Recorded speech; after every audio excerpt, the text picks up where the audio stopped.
A fairy tale from the Brothers Grimm. The straw, the coal, and the bean.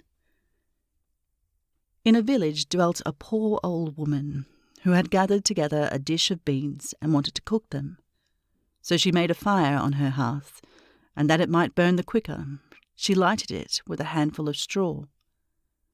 When she was emptying the beans into the pan, one dropped without her observing it and lay on the ground beside a straw, and soon afterwards a burning coal from the fire leapt down to the two. Then the straw began and said, "Dear friends, from whence do you come here?" The coal replied, "I fortunately sprang out of the fire, and if I had not escaped by sheer force, my death would have been certain. I should have been burnt to ashes." The bean said, "I too have escaped with a whole skin, but if the old woman had got me into the pan, I should have been made into broth without any mercy, like my comrades." "And would a better fate have fallen to my lot?" said the straw. "The old woman has destroyed all my brethren in fire and smoke. She seized 60 of them at once and took their lives. I luckily slipped through her fingers." "But what are we to do now?" said the coal. "I think," answered the bean, "that as we have so fortunately escaped death, we should keep together like good companions, and lest a new mischance should overtake us here, we should go away together and repair to a foreign country." The proposition pleased the two others, and they set out on their way together. Soon, however, they came to a little brook, and as there was no bridge or footplank, they did not know how they were going to get over it.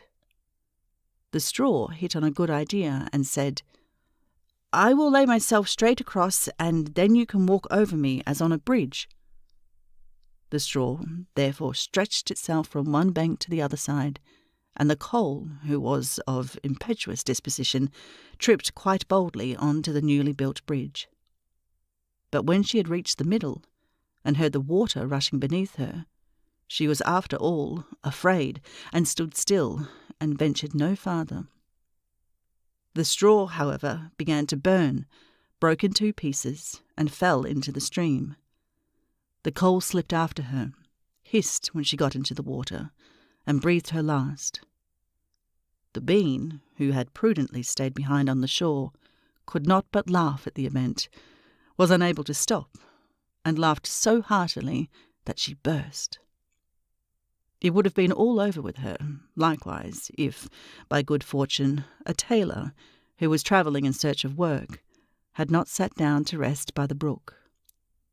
As he had a compassionate heart, he pulled out his needle and thread, and sewed her together.